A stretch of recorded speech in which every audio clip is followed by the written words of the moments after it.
Thank you very much. Normally when I come to an occasion like this, I have notes. I don't need notes today.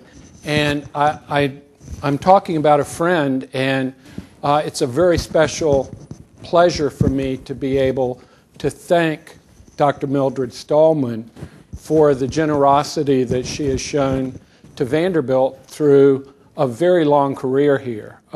Many of you have been affected by the physician that we know Mildred to be.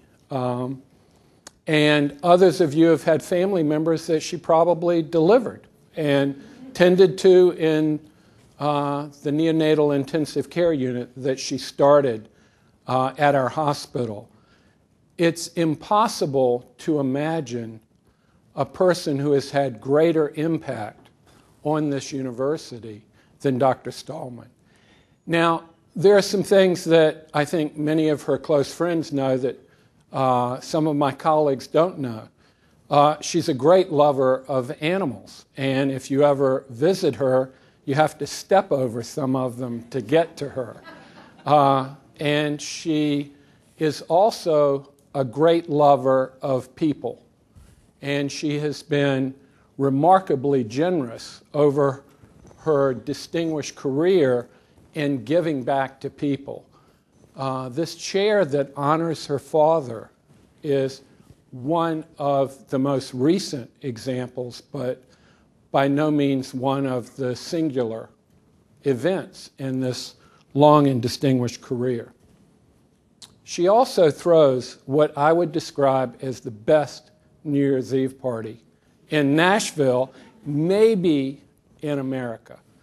And if you go to this party, if you're fortunate enough, and let me just say, it's an A-list of attendees, and if you can find a parking place, you learn quickly that fire extinguishers are involved and, you know, lighting of candles. It's quite a remarkable event and tradition that she has maintained for her many friends and colleagues, and I see a few of them that I've had the pleasure of standing next to in the magical moment of seeing a real tree at the holiday time with candles, and it's a remarkable thing. We seek to transfer in this gift the honoring of a love of history, and we're going to hear from our chancellor about how we make that handoff from Dr. Stallman, who is honoring her father, James G. Stallman, to the recipient of this chair, a remarkable scholar, Gary Gerstel. So I'll ask our chancellor, Nick Zeppos, to please come forward. Nick.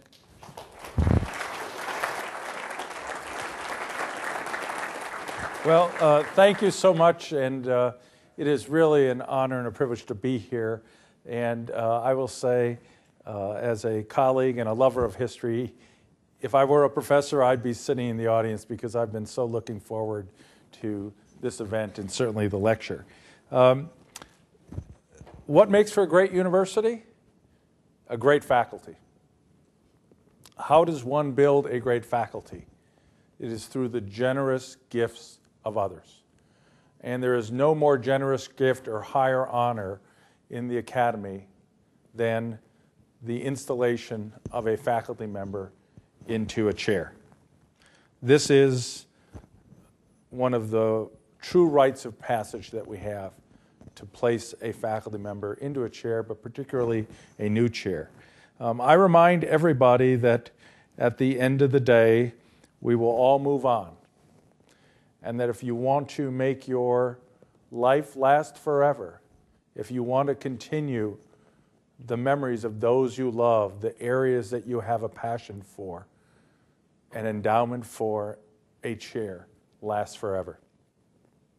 These are the timeless gifts that not only build great universities, but continue the passion that you have for an area of study, inquiry, teaching, and also allows you to continue the memory of others. So as I remind everybody, lawyer or non-lawyer, this is the one exception to the rule against perpetuities. American history, of course, has always been an important area of study in the great universities, and obviously Vanderbilt. I see some of our most distinguished historians here, distinguished American historians. So this is a particularly special gift. The award of a chair, the giving of a chair is, of course, a major event, but there's nothing more extraordinary than a colleague on our faculty giving a chair to another faculty member. And there are many benefactors of Vanderbilt. There are many people who say, I want to make a difference. But nothing is more affirming to our academic community. And I would say, Millie, nothing inspires other donors more than to know that a professor herself has said, I want to give back and build a great university in an area that I care about. So to have a distinguished member of our faculty say, I want to recognize somebody else is very generous. This is a deeply personal gift too, a chair named after her father, a graduate of the university, a member of the Board of Trusts, and as we all know, and Millie and I talked about the other day, a very generous benefactor of the university. He was very fortunate to be able to sell his newspaper and say, I want to give back to my university. So how fitting then that this chair be named for him. Now, as I said, this is the award of the first chair. And so we've got to set the standard pretty high because, as I say, this chair is going to be timeless. And so when we award a chair, doing it the first time, you've got to get it right. You've got to lay the foundation for those who come. And what a pleasure it is for me to introduce Gary Gerstle. Our program talks a little bit about his distinguished career since graduating from Harvard with his PhD in 1982. But I had the pleasure of recruiting Gary, and he is a world-class scholar, an incredible teacher, and most importantly for me, as I become more and more of an administrator, he is also an outstanding university citizen and leader. And so it is fitting that this author of 6 books, including the Salutis Prize for his path-breaking book, American Crucible, is the first holder of the James Stallman Chair. What the biography doesn't really capture, though, is Gary's standing not simply in the academic community, but in the area of policy and in the area of education. Gary's as comfortable talking about his latest research as he is talking about how do we teach American history to youngsters in America? How do we work with high school teachers to teach American history? He's also very comfortable appearing before the United States Congress. Gary recently testified on the vexing, thorny, and often very controversial issue of immigration, now in an American history. In his spare time, he is a faculty associate in East House in our new freshman commons. Gary is a very good friend of mine, mostly because I'm an amateur historian, and I love to listen to him talk about his work in history. I also want to acknowledge that Gary's family is here. And I want to recognize Liz Lundbeck, who herself is no slouch. She's the Nelson Tyrone Jr. Professor and chair of the history department. And Gary's 2 sons, Sam, who's a senior in high school, right? And then Dan, who's a graduate and working as a paralegal in a law firm and wishing he were back in college. And let me recognize Gary's wonderful sister, Linda, who has traveled here. So it is such an honor to introduce Gary and to get ready to listen to his talk, Minorities, Multiculturalism, and the Presidency of George W. Bush. Gary Gerstle. Thank you, Nick.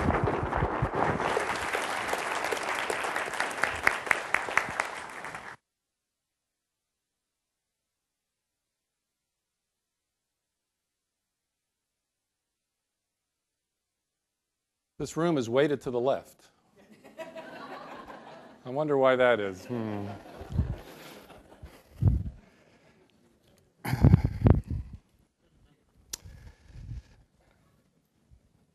Dr. Mildred Stallman is an extraordinary individual whose dedication to the welfare of newborn children and their families, to the scores of medical students, interns, and residents she has trained, and to Vanderbilt University knows no bounds.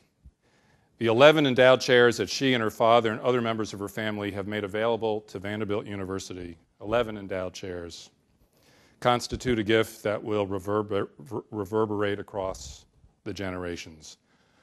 And here I'm echoing Nick, long after everyone in this room is gone, great scholars and teachers will come to Vanderbilt University to become Stallman professors of medicine and history.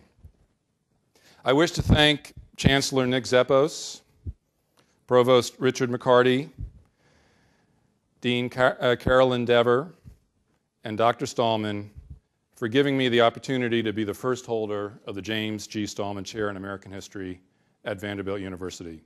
It is indeed a great honor, and I will do everything I can as a scholar, teacher, and citizen of the Vanderbilt University community to fulfill the responsibilities that come with this appointment. Those responsibilities include bringing honor and distinction to this great university. One of the challenges that come with being a senior professor at any university is finding sufficient time for creative scholarship. Teaching undergraduates, training graduate students, sitting on committees that plan the future of a very dynamic university, and taking on leadership and vetting roles in the profession are all very time-consuming activities. Scholarship is often one of the casualties of our busyness because there simply isn't enough time in a day or week, especially in those disciplines such as history and our close cousins, English, comparative literature, and the like, where we tend not to work with assistants in labs or workshops, but alone, delighting, or so we claim, in the splendidness of our solitude. In this age of collective organization and intellectual collaboration, we, not the Mohicans, are the last of the 18th century men and women. So it is not often at this stage of my career as a historian that I am given an opportunity to deepen and diversify my focus on scholarship. This is what the Stallman Chair and the research funds that come with it has already given me. It has made it possible for me to venture onto historical terrain, the Bush presidency, race, and conservative republicanism that I have not surveyed before.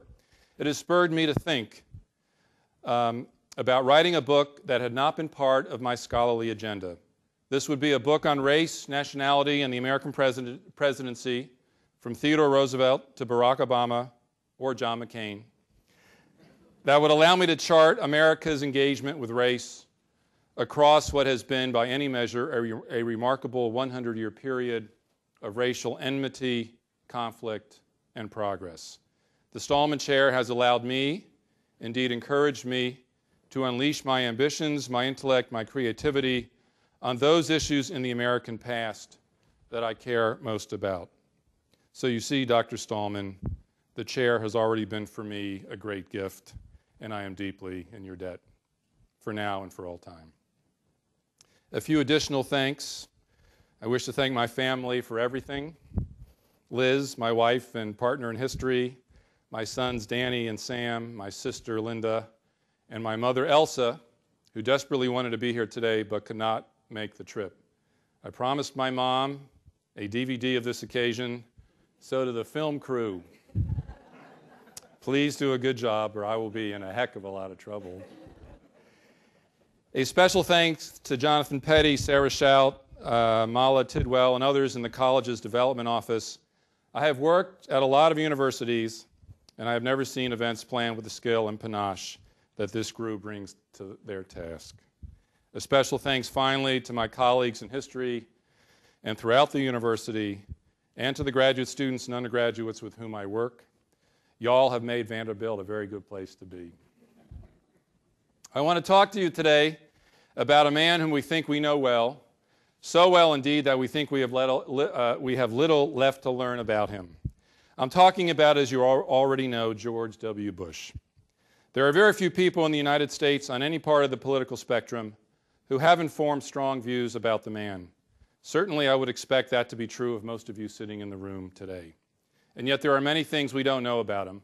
And once we grasp what they are, it will necessarily cause us to acknowledge that there is more complexity to this man than we often grant, and that explanations for the failed nature of his presidency, and I do think it has been a failure, require more work and thought than we may be inclined to give it. It is in that spirit that I offer these remarks today. The Bush we don't know is the Bush who is a multiculturalist, a man more comfortable with diversity and more inclined to see it as central to the present and future of America than any Republican president who occupied the Oval Office before him. For most of his career, Bush has been worlds apart from Patrick Buchanan and the social conservative wing of the Republican Party, who wanted to restore America to its imagined Anglo-Saxon and Anglo-Celtic glory. Bush has wanted relatively open borders with Mexico and a road to citizenship for illegal aliens. Bush has been willing to incorporate diversity, bilingualism, and cultural pluralism into his vision of what America should be. Who, 30 years ago, could have predicted that the first president to appoint a black man and a black woman to the position of Secretary of State and to make a Hispanic Attorney General would have been a conservative Republican from the state of Texas? Who 10 years ago would have anticipated that a conservative Republican would do a better job than two of the most famous liberal presidents of the 20th century, Woodrow Wilson and Franklin Roosevelt, at keeping interethnic and interracial relations relatively calm amidst the emotions and fears unleashed by war? Bush, during his presidency, has also continued to burnish the U.S. military's reputation as the most successfully integrated institution in America. Generals with names such as Shinzeki, Abizaid, Sanchez, and Odierno, men of Japanese, Arab, Hispanic, and Italian descent, rose to prominence during the years when Bush was commander-in-chief. In regard to the two controversial issues for which Bush stood to suffer at the hands of minority voters, his antagonism to the welfare state and to affirmative action, he and his advisors launched new policies to convince African Americans and Hispanics that Republicans were concerned about underlying issues of poverty, education, and jobs. The Republicans would deliver welfare through private rather than public institutions, churches in particular, and improve minority education and then success in the workforce through No Child Left Behind. Because of its scale and boldness, No Child Left Behind is likely the most significant social policy initiative of the Bush years. Rather than promote racial equality through affirmative action, which conservatives have long decried as the promotion of the unqualified, No Child Left Behind holds schools responsible for ensuring that all students and faculty reach satisfactory levels of competence. It is arguably the most ambitious public school initiative ever sponsored by the federal government, and it is currently convulsing education at all levels. Whatever one thinks about the particulars of this Bush program, it has had a coherence that liberal critics of the administration have too often overlooked. It promised immigrants tolerance and opportunity and African Americans achievement. It sought to appeal to the religiosity and social conservatism that run deep in Hispanic and African American communities. Its preference for delivering welfare through churches rather than government agencies was calculated in part to resonate among minority communities in which religious institutions have played an important role. In the time I have with you today, I want to probe the roots of this surprisingly robust Bush multicultural program and analyze how it unfolded across his presidency. I begin with some family history, specifically the multicultural implications of the Bush family's relocation from New England to Texas in the 1940s.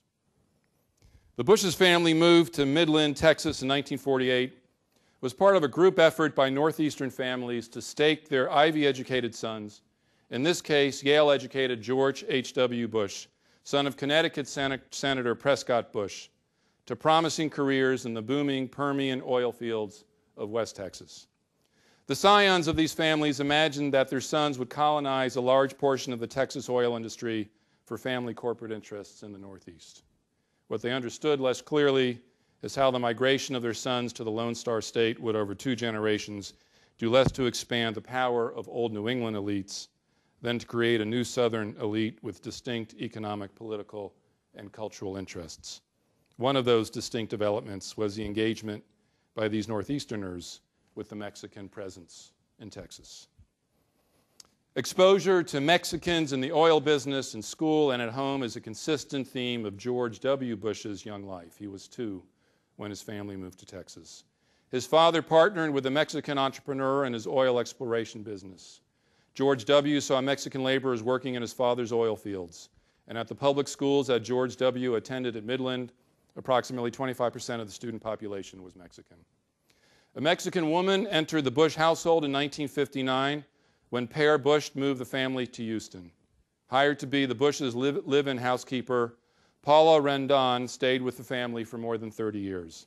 She served as the emotional anchor for the Bush boys during their adolescence, especially as Barbara Bush became more remote, battling the depression that accompanied her growing isolation as politics increasingly preoccupied her husband. George W. Bush considers Rendon his second mother. Jeb Bush recalls that he adored her and learned Spanish from her. Jeb's comfort with Spanish language and Mexican culture may have played a role in his decision at age 17 to spend part of the year in León, Mexico, helping to build a school for the poor. There he was smitten with a local convent girl who knew no English. Columba Garnica Gallo would become the love of Jeb's life and his wife, bringing Mexicanness and grandchildren of mixed Anglo-Mexican descent directly into the Bush family. These grandchildren were the little brown ones, as George H.W. Bush affectionately or condescendingly, depending on your perspective, liked to refer to them. George W. returned to Midland in 1975 after a 10-year sojourn through New England's elite educational institutions to make his father's path to business and then political success his own. Like his father, George W. went as part of a group of Ivy Leaguers from wealthy backgrounds whose families sensed that their sons could also make fortunes from another Permian Basin oil rush, this one made possible by the quadrupling of oil prices in the wake of the Yom Kippur War and the formation of OPEC in 1973 and 1974.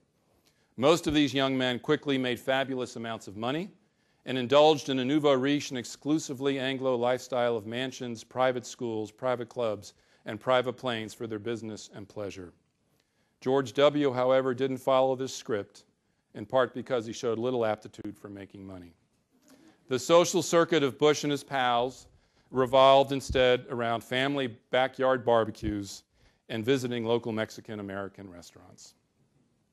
Dona Anita's Mexican restaurants was one of their favorite hangouts.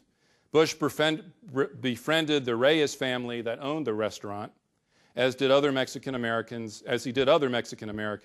also involved in thriving family restaurant businesses. Bush identified with them as aspiring businessmen and relished the biculturalism of these encounters, a biculturalism strengthened by the Texas culture that all these men shared. Bush became a pretty good Spanish speaker during this time. Bush's young wife, Laura, influenced his openness to Mexican-American culture too, as immediately prior to her marriage to George W., she had been teaching poor Latino kids in Austin's public schools. Bush's long-standing engagement with Mexicans prompted Israel Hernandez, an assistant secretary for commerce in the Bush administration, to remark that, quote, in every dimension of his career, whether it was politics or the private sector or the sports world, he's been engaged with the Hispanic population. The way in which Bush took religion into his life in the 1980s further contributed to the formation of his multicultural consciousness. Bush's embrace of Christ as his Savior was born of personal crisis, failure in business, his parents' acute disappointment in him, alcoholism, and Laura's threat to leave him. Faith in Christ gave Bush a purpose, a discipline, and an ability to inject strong moral values into his life, characteristics he felt he lacked. Being born again made possible his recovery from addiction, the salvaging of his marriage, and the launch of a successful political career. And in an unusual twist, it also imbued him with a deep respect for other religions and other ways of finding faith. Nominally, Bush's embrace of evangelicalism led him to Methodism. But Bush was never much interested in denominational boundaries, nor does he ever seem to have believed that there was one or even an exclusively Protestant or Christian path to God. His introduction to Christ occurred not in church, but in personal meetings with evangelical ministers such as Billy Graham and in informal Bible study groups that met outside formal church structures. What he took from such meetings and study was not a message about the superiority of the Christian God and the evangelizing zeal that this God demanded of all his faithful, but rather the command to have faith and to lead a moral life. Bush came to believe that everyone who prays to the same God, and that there is truth in all religions. As president, Bush would come to feel a keen partnership with the Muslim Prime Minister of Turkey, Recep Tayyip Erdogan, because the two men shared, in Bush's words, a strong belief in the Almighty. And the large Russian Orthodox cross that Bush saw Vladimir Putin proudly hanging from his neck inclined Bush to think that he and Putin would work well together. Bush's attraction to the new Europe of the East rested in part on his conviction that the Poles, Russians, and others who lived there were far more inclined than the old Europeans who lived in Western Europe to embrace a godly life. In foreign policy, these attitudes led Bush in remarkably naive directions, as in his blithe declarations that he and Putin were soulmates, and that all religious groups of the world were eager, if given the chance, to interweave their faith with Western notions of freedom. But in domestic affairs, Bush's ecumenism had different ramifications, most of them stemming from his comfort in reaching out to religious groups in the United States that were not white and or were not Protestant. Through such outreach to religious Catholic Jews and even Muslims, he laid the foundation for what we might call a multiculturalism of the godly. Bush's ability to develop an alliance with Hispanic Catholics would be the earliest and most important consequence of Bush's godly multiculturalism. The opportunity to pursue this sort of multiculturalism presented itself to Bush from the moment he entered Texas politics in the 1990s to run for governor. I have to take you back for a moment to the culture wars of the 1980s and 90s. They were then an obsession of American politics. These were battles fought between left and right over the place in American life of the hard multiculturalism that had emerged in the 1970s and 1980s. Hard multiculturalists argued that America had been so compromised by racism and sexism that the nation would never redeem its promise to minorities or to women. Members of subordinate groups had no alternative but to craft identities for themselves that were grounded not in American patriotism, but in racial, gender, or sexual communities, or in a cosmopolitanism that partook of no national identity whatsoever.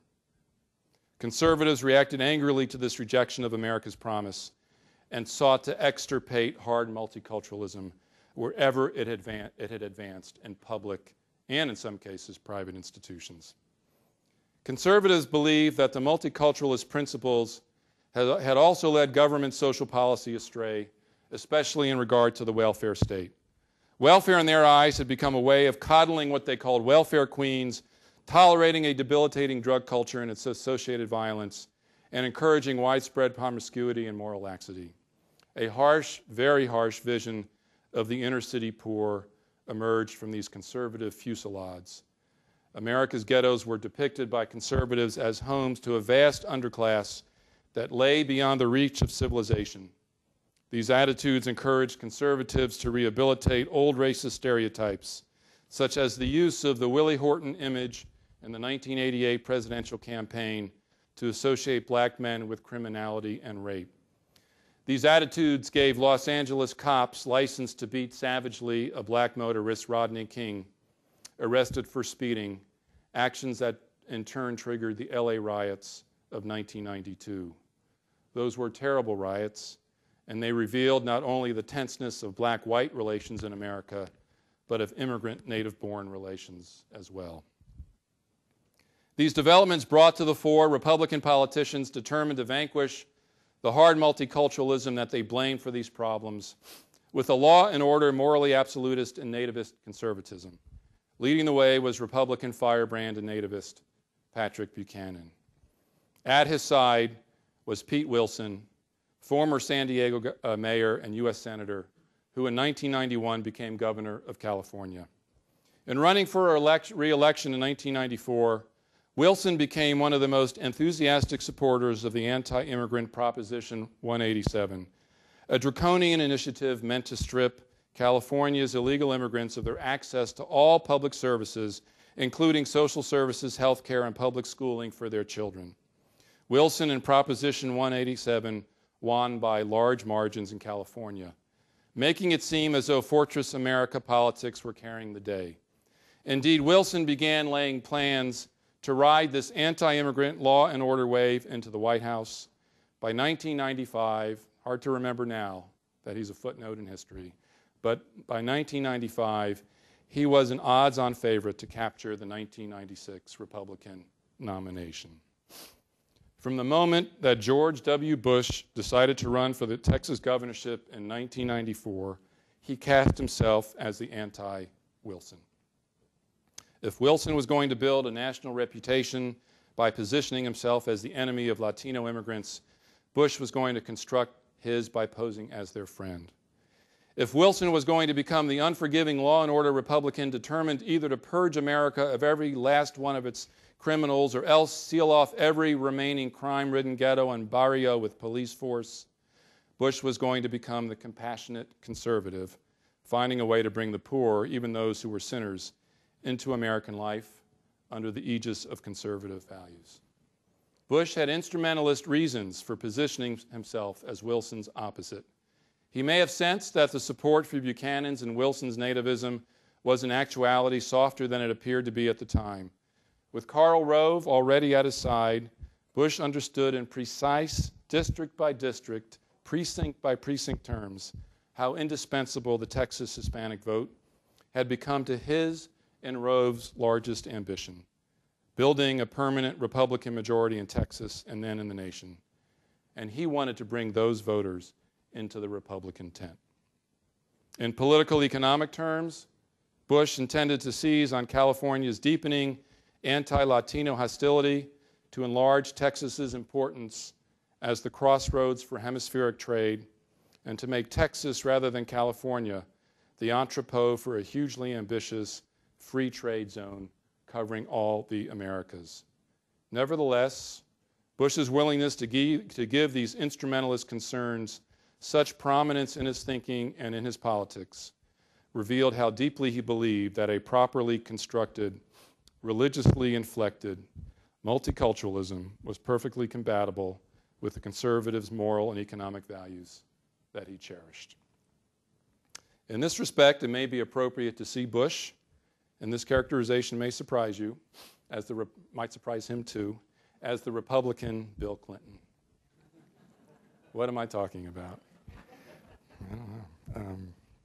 Bush was the GOP candidate who intended to lance the boil of the culture wars by putting forward a soft multiculturalism that merged diversity and patriotism. In the process of doing so, he, Clinton, and others would relieve the American body politic of the distress and distraction that the culture wars had caused. Of course, the road to soft multiculturalism was different for each man. Clinton had to attack and discredit his hard multicultural left, as he did when he condemned the black hip-hop artist Sister Souljah in 1992 for her separatist anti-white diatribes, and at the same time he embraced African Americans as few Democratic presidents before him had done.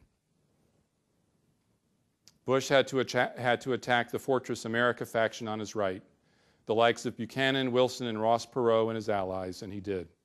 And he matched Clinton's embrace of blacks with his own embrace of Hispanics. Bush's multicultural politics as governor first became apparent in the close economic and cultural relations he sought with Mexico. He repeatedly expressed his support for open borders and endorsed NAFTA from the start. He condemned remarks by Buchanan in which Buchanan had declared that the next president ought to dump NAFTA, build a wall along the border, and turn its back on Mexico. In contrast to Governor Pete Wilson, who refused to meet with the new Mexican president, Ernesto Zedillo, Bush attended Zedillo's inauguration and visited him 3 times during his first year in office. Bush matched his insistence on close relations with Mexico with the desire to make Mexican immigrants feel at home in Texas. He declared that a law like California's Proposition 187, meant to keep the children of illegal immigrants out of public schools, would never be passed in Texas. Once children are in Texas, Bush declared in 1995, Texans know it is in our best interest and their interest to educate them, regardless of the nationality of their parents. An educated child is a child less likely to commit a crime. An educated child is much more likely to become a responsible member of society. Bush's words. Bush even supported bilingualism. In a letter to Texas Republicans defending his decision as governor to support a bilingual program called English Plus in Texan schools, Bush emphasized, quote, the important richness that other language and cultures bring to our nation of immigrants. Here in Texas, the Spanish language enhances and helps define our state's history and tradition. Bush also positioned himself as a progressive Republican on the vexed issue of affirmative action. When the Fifth Circuit Court of Appeals ruled in 1998 that state universities could not consider the race of applicants in their admission decisions, Bush did not use the opportunity to take a stand against affirmative action. Instead, he proposed a new plan that he called affirmative access, by which he meant that affirmative steps needed to be taken to ensure that, quote, every person will get a fair shot based on his or her potential or merit. The phrase affirmative access was meant to free the discussion of affirmative action from the stigma of quotas. In practice, Bush actually supported a quota plan, but not one explicitly grounded in race. This was a plan to admit into the University of Texas all Texas high school graduates who ranked in the top 10% of their class. In order to fulfill this 10% obligation, Texas has had to radically expand the University of Texas system to accommodate all those eligible for admission. Texas currently possesses, as a result, the most rapidly growing and one of the most accessible and diverse systems of higher education in the country. As the liberal New York Times columnist Anthony Lewis has conceded, this plan has, quote, has had considerable success in maintaining student diversity in Texas. Bush himself was a supporter of diversity and believed that cultural variety strengthened America. Listen to the effusiveness of this selection from a speech he gave to a group of Hispanics in Miami in August 2000, and listen carefully. America has one national creed, but many accents. We're now one of the largest Spanish-speaking nations in the world. We're a major source of Latin music, journalism, and culture. Just go to Miami, or San Antonio, Los Angeles, Chicago, and close your eyes and listen. You could just as easily be in Santo Domingo, or Santiago, or San Miguel de Allende. For years, our nation has debated this change. Some have praised it, and others have resented it. By nominating me, my party has made a choice to welcome the new America. This was Bush in 2000. What a difference 8 years can make. It is difficult to envision a presidential nominee of either major party in 2008 talking in such open and glowing terms about the multicultural possibilities of the new America. Bush believed that this embrace of diversity, especially in connection to Hispanics, would strengthen his conservative political agenda. In addition to Rove, Lionel Sosa, a Republican media strategist from San Antonio, helped show him the way. Sosa had been inspired by Ronald Reagan in the late 1970s. As Sosa would later recall, Reagan had told him in 1978 that, quote, Hispanics are Republicans, they just don't know it. By that, Reagan meant that Hispanic families cherished Republican values, family, faith in God, hard work, and personal responsibility, and the belief that America is the greatest country in the world. Given their identity with bedrock Republican values, Sosa and Bush both believed Hispanics' desire to preserve elements of their native culture in their home posed no threat to Republican dreams or ambitions. To the contrary, Republicans such as Bush believed that they could harness Hispanic values to advance their conservative agenda, both on symbolic but potent matters, faith in God, love of country, and the importance of family values, as well as on social policies that Bush hoped to advance, most notably the substitution of a private, faith-based set of welfare institutions for the public one that had become so expensive and had allegedly caused so much moral deterioration among the nation's poor. Hispanics in Latin America were at the core of Bush's multiculturalist and transnational economic vision. Hispanics in Texas rewarded him by casting 49% of their votes for him in a successful re-election bid in 1998. Blacks were not as important to the Republicans' grand strategy, either electorally or economically, and Bush did not expend the same kind of energy on them as he did on attempting to bring Hispanics into his coalition. Bush had had important and positive encounters with African Americans, including his work with poor black youths in Houston in 1973. When Bush ran for re-election as Texas governor a quarter century later, he asked a group of well-heeled African American Republicans in Houston to promote his candidacy in Texas's black communities, and they succeeded in turning out for him an impressive fraction, 27%, of the total African American vote. But neither in his gubernatorial nor his presidential campaigns did Bush ever make the kind of effort to appear in black churches or before black secular organizations that rivaled his Hispanic initiatives in comprehensiveness or intensity.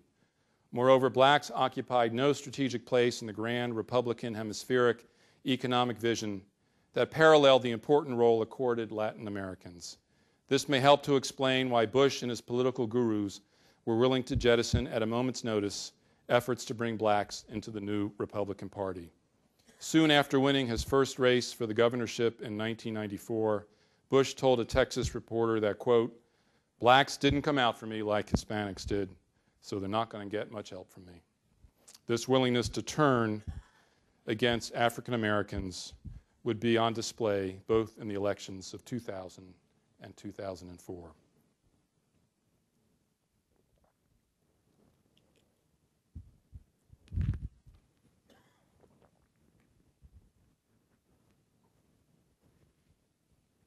I don't think I lost my microphone. Bush brought his multiculturalism to the White House. He appointed more minorities to positions requiring Senate confirmation than any Republican president in history. At the highest level, these appointees, including the first two African American secretaries of state, the first female African American national security advisor, and the first Hispanic attorney general in American history. 30 years earlier, these appointments of color would have been unimaginable in either a Democratic or Republican administration.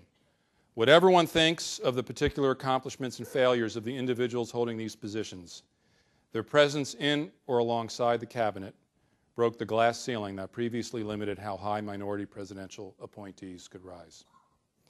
Bush's close personal relationship with Condoleezza Rice may be the most remarkable relationship between a sitting president and an African American woman in all of American history. The exact nature of that relationship, in particular the nature and the extent of their intimacy, remains something of a mystery. But the two evidently delighted being in each other's company and easily shifted back and forth between their professional and personal relationship. The many white Americans who have watched a black woman sit so close to the presidency and be involved with the president and his family at so many different levels has likely helped many of them to envision living in an America in which an African American occupied the presidential seat itself. In such ways, perhaps, as Bush contributed to Barack Obama's path-breaking bid for the presidency of the United States. The Bush administration also made a significant contribution toward maintaining a climate of cultural toleration in the wake of September 11th, when it would have been easy and popular to make America a Buchanan-like fortress. While the administration did subject Muslim and Arab communities and immigrants to intensive and intrusive surveillance, it also insisted on distinguishing between the radical Islamic fringe and the Islamic mainstream. In one of his first public speeches after September 11th, Bush called on Americans to respect the legitimacy of Islam and the law-abiding Muslims who practiced it. In so doing, he distinguished himself from two of his presidential forebears, Woodrow Wilson and Franklin Roosevelt, who in the era of their own wars made no parallel effort to demand toleration for law-abiding German Americans in World War I or for law-abiding Japanese Americans in World War II. Bush was keenly aware of the precedent of incarcerating an entire suspect population, as the U.S. did to Japanese Americans in World War II. Norman Mineta, a Japanese American who had himself been rounded up along with his family during World War II, sat in Bush's cabinet as Secretary of Transportation, and Bush knew his story well. At a cabinet meeting the day after September 11th, Bush declared, looking at Mineta, that his administration didn't want what happened to Norm in 1942 to happen again to Arab and Muslim Americans.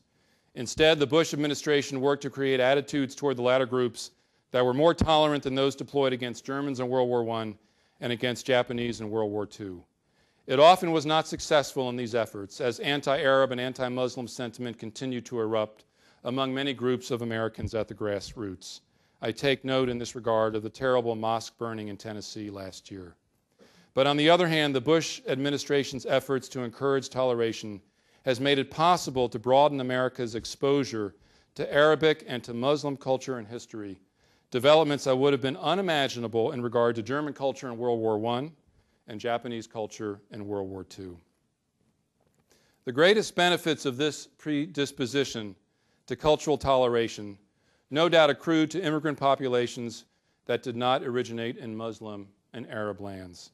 It would hardly have been surprising if the U.S. had shut off immigration in the first year or two after September 11th, much as the nation had done in 1921, soon after the nation had suffered through terrorist acts thought to have been committed by foreign-born anarchists.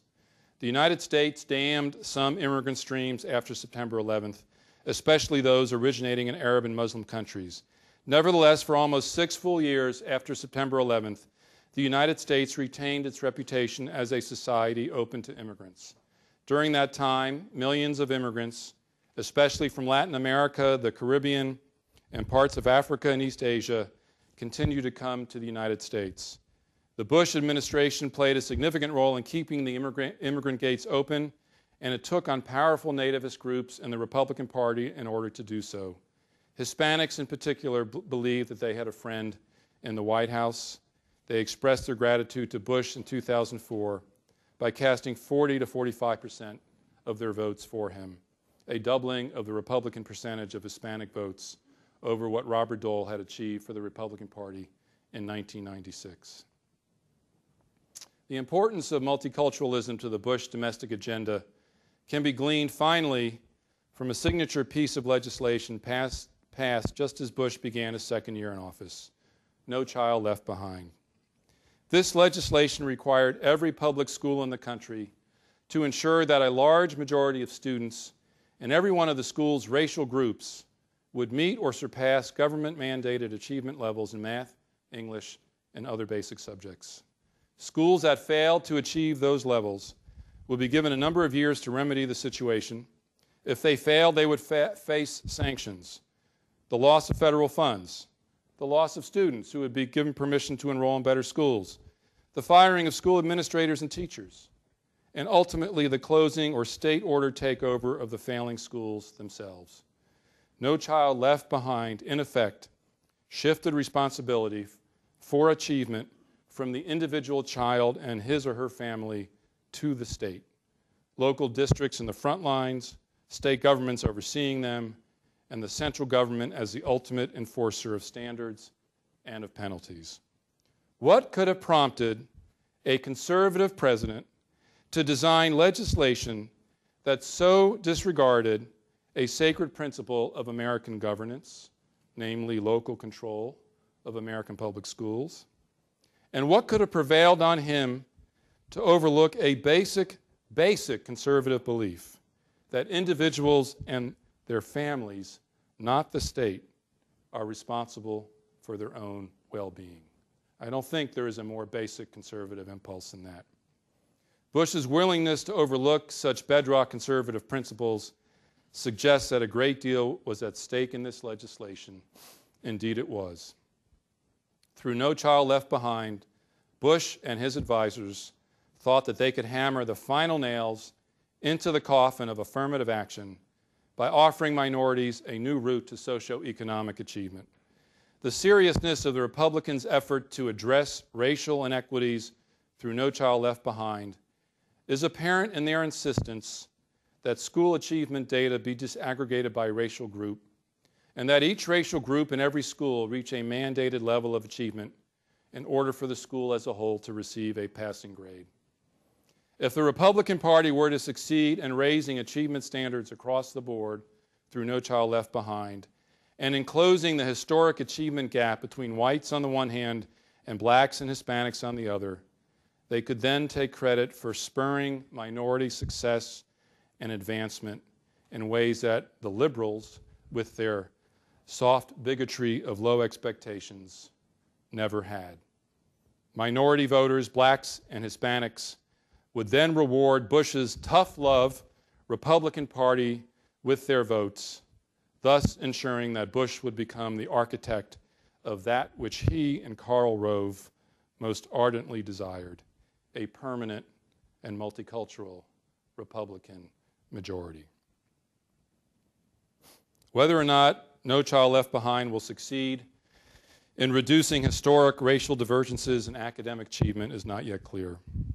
What is clear is that the implementation of No Child Left Behind and of Bush's multicultural program more generally has suffered from Bush's unwillingness to modify other aspects of conservative orthodoxy.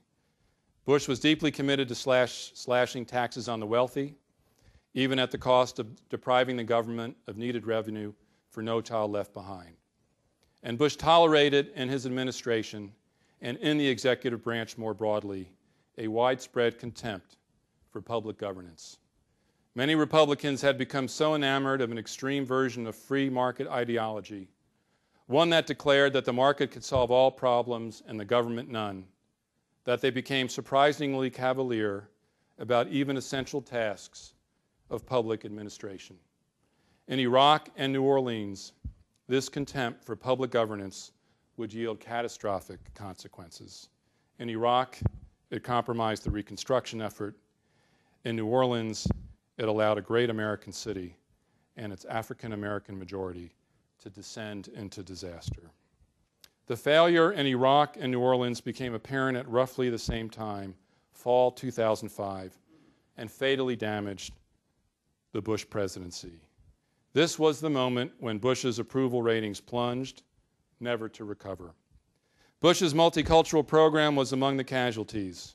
Among blacks, already angered by the Republican Party's effort to reduce their numbers at the polls in Florida in 2000 and in Ohio in 2004, the government's behavior in New Orleans evoked memories of a long-standing racist tradition in American life, that black life was cheap and not worth saving. Whatever gains the Republican Party had made among African Americans vanished, and it would be beyond Bush's power to repair what had gone wrong. Meanwhile, social conservatives in the Republican Party, who had never liked Bush's multiculturalism, seized on Bush's sudden weakness to revolt both against him and his multicultural dreams. They seized on immigration as the kind of law and order and party mobilizing tactic that Republicans had used to such advantage in the past. Conservative Republicans increasingly depicted both the country's toleration of porous borders and the presence of Spanish-speaking immigrants on U.S. soil as threats to core American values. They made known their belief that there would be no compromise with the 12 million illegals in the United States, and certainly no road to citizenship for them. This anti-immigrant campaign got off to a rocky start, and as late as spring of 2007, seemed headed for defeat. But then it caught fire among the Republican rank and file, enabling social conservatives to scuttle the comprehensive immigration reform bill of summer 2007. The catching fire of the Republican rank and file compelled each of the Republican presidential hopefuls to take a hard line against immigration, and it compelled a reluctant but weakened Bush administration into a nationwide campaign of raids meant to deport hundreds of thousands of immigrants directly and to scare millions more into leaving of their own accord. In the past year, as a result, Hispanics have been leaving the Republican Party in droves. Bush was not the only Republican absent from the party's convention in St. Paul. So too were the Hispanic Republicans. By every measure, the convention was the least diverse one that the Republicans had sponsored in more than 40 years. Very few blacks or Hispanics are likely to cast their votes for the Republican Party in November, in a year when the turnout for both groups is likely to reach all-time highs. The administrative ineptitude that so damaged the Bush presidency in fall 2005 and that triggered the revolt of Republican conservatives cost Bush a prize, the Republican Party's popularity among Hispanic voters that he had spent his entire political career attempting to win. What lay at the root of the collapse of Bush's multicultural program? One explanation would stress the impossibility of a serious multicultural politics ever emerging from the right. Even Bush, who supported No Child Left Behind, revealed how far he was willing to depart from conservatism to bring minorities into his party. He could not go all the way. To have renounced his tax cuts and taken seriously the challenge of governmental administration would have meant relinquishing his conservatism and becoming a liberal, something he was never going to do. Another explanation would treat Bush as a tragic figure, his virtues evident in this case in a serious commitment to creating a new America in which minorities and immigrants would feel at home, fatally compromised by character flaws that undermined Bush's ability to lead either in foreign or domestic affairs. A third explanation, and one that needs far more emphasis than it has been given, would stress that war changed everything for Bush. Just as the First World War ended Woodrow Wilson's efforts to establish a progressive America, and just as the Vietnam War undermined Lyndon Johnson's efforts to establish a great society, so too did the War on Terror terminate the Bush era of compassionate conservatism. So much of what Bush wanted to do, from a well-funded No Child Left Behind policy to inventing a faith-based welfare state, from immigration reform to pursuing a hemispheric economic union, now became impossible to accomplish. It may also be the case that the burden of waging war also changed Bush, as it did Woodrow Wilson, inclining him to rigidity and robbing him of the flexibility and imagination and improvisational ability that had characterized his earlier career. What difference has the failure of the Bush multiculturalist initiative made in American politics? If Karl Rove were with us today, how would he answer this question? If he were willing to speak frankly, I think he'd share with us his worries about what the resurgence of anti-immigrant sentiments in the Republican Party means for that party's future. Rove is a keen student of American history. Among his presidential favorites is William McKinley, a Republican elected by large majorities in 1896 and 1900, assassinated in 1901. Why is McKinley Rove's favorite? Well, in part because McKinley had a brilliant campaign manager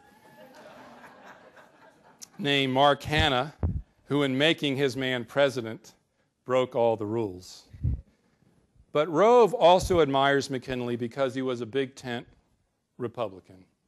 McKinley crafted an appeal that crossed class, regional, and ethnic lines, an appeal that McKinley's successors were able to maintain, making the Republican Party the dominant force and close to a permanent majority in American politics from the 1890s to the 1920s. In the 1920s, nativist conservatives took over the Republican Party and ended the McKinley Big Tent era.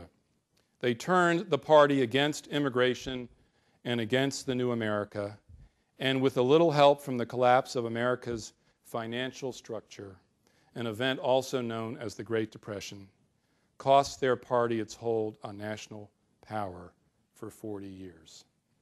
Could this be happening again? Well, I don't know any more than you who's going to win the election, let alone who's going to dominate politics in America for the next 40 years. But I will say that the Republican Party may come to regret its repudiation of Bush's and Rove's embrace of the new America more than it can currently imagine. Thank you very much.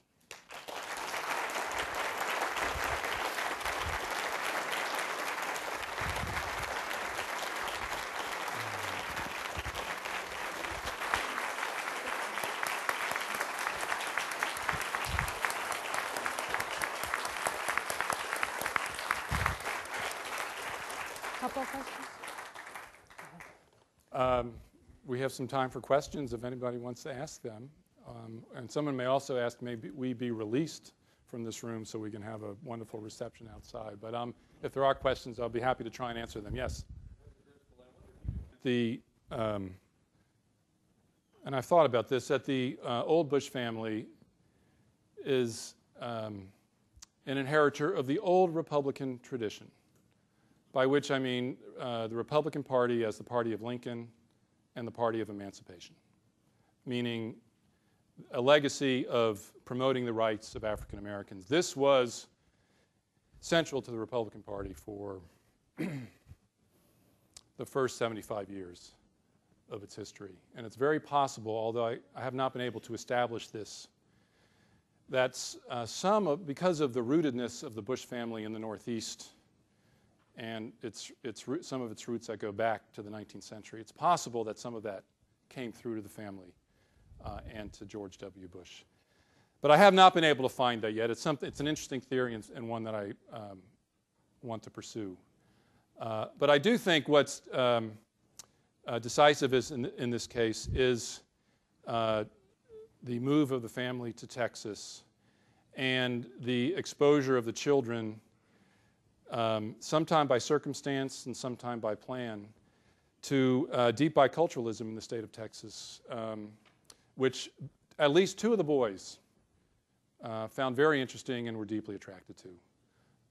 And I think that experience began to engender in Jeb and George W. Bush a willingness to think about diversity in ways that older generations had not.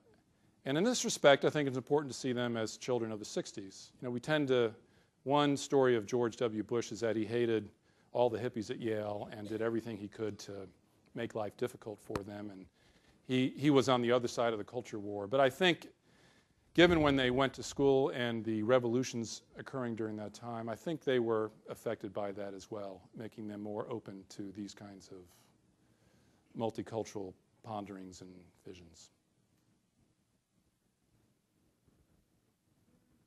There's a question. Oh, Hortense. Yeah, Roseanne.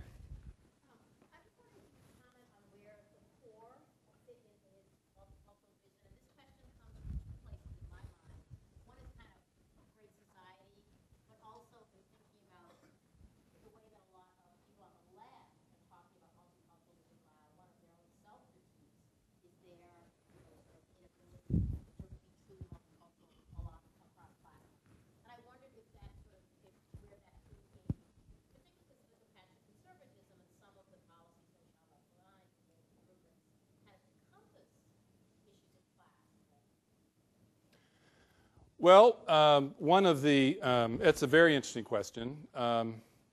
And multiculturalism, as you suggested yourself, on the left and as well as on the right, can skirt class and economic issues. I think we can say that multiculturalism in America has done an extremely good job of helping to create a diversity in the middle class, and opportunities in the middle class, which in ways that it has not done for the poor. And I think it's true of the black poor. I think it's true of a lot of immigrant poor as well. And I think Bush, one of the attractions to Bush, because he's interested in having his tax cuts at the same time as he's having his social programs. And when push comes to shove, he's not willing to commit the kind of resources that Johnson in the 1960s was willing to commit to promoting the interests of the poor. So I think he would say that he's trying to do this through education, and he's trying to do this through a faith-based welfare system. But it's also true that the faith-based welfare system that he promoted was grossly underfunded and could never have become, with that kind of funding, a rival to the publicly funded welfare state.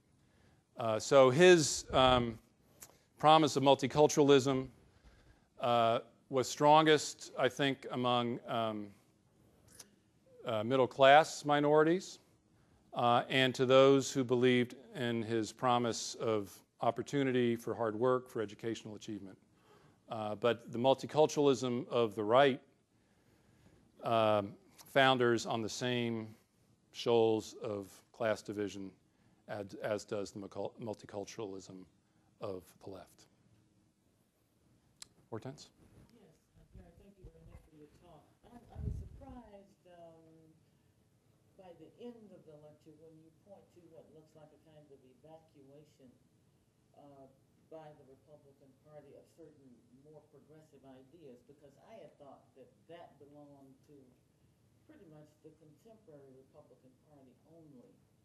So I was wondering what you would say the difference is between that Republican Party that made a certain kind of decision concerning, say, immigrants in the early part of the 1920s and the post-Reagan Republican Party that I would regard also as another moment of evacuation, when the party becomes transformed in ways that are radical, in ways that are unrecognizable. It is not the Republican Party, say, of Nelson Rockefeller or of John Lindsay. So is there something that happened? Well, I know a lot happened, but how would you characterize in fairly short order what did happen to make the reaction of today's Republican Party so sharp? Is there a particular thing that you would attribute it to? Would it be televangelism or some other element? You mean the single most important factor that may have triggered the Republican Party becoming a narrower place? In the biggest terms, it would be the Republicans' encounter and confrontation with the new America that was produced by the revolutions of the 60s. And that new America is an America of racial equality. It's an America of gender equality. It's an America of sexual liberation. It's also in an America that is welcoming for the first time in 40 years immigrants into America once again. So if we want to boil it down to one factor, that's a pretty big factor. But if you, I think you're right to press for one in this case, that's what I would point to. And of course, racial politics are central to that. Not only that, because there's a lot of upset among Republicans in undermining what they regard as a normal family and sexual order, which are also bound up with the politics of the 60s. But race, in terms of transforming the Republican Party of the post-1970s period, I would say is the most important element of the new America, a society of true racial equality that the Republican Party is opposing. I think what we have to remember, and your question underscores it, is that there is another tradition in the Republican Party, and that is the big tent republicanism of, we might say, Abraham Lincoln, the big tent republicanism of McKinley, and the big tent republicanism of Karl Rove and George W. Bush. And I don't want to underestimate the instrumentalist nature of their interests, especially Rove. You know, does Rove really care if there's diversity in America? Probably not. But he wants the Republican Party to be a permanent majority. It had been a permanent majority once before, and in his vision, it would be again. And so what we've missed in this story, and what I tried to offer a slice of in this lecture, is the degree to which George W. Bush, surprisingly, becomes the vehicle of the rehabilitation of this big tent Republican Party that can aspire to a permanent Republican majority in American politics. And that because of the mistakes he made and perhaps flaws in his character. That dream, I think, now lies in shambles, which I think means that the Republican Party risks exile into the wilderness again.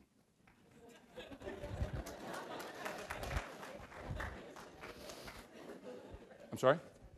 Okay, so I've been told I can't allow for any more questions now. So I invite you to ask them of me during the reception. Thank you very much.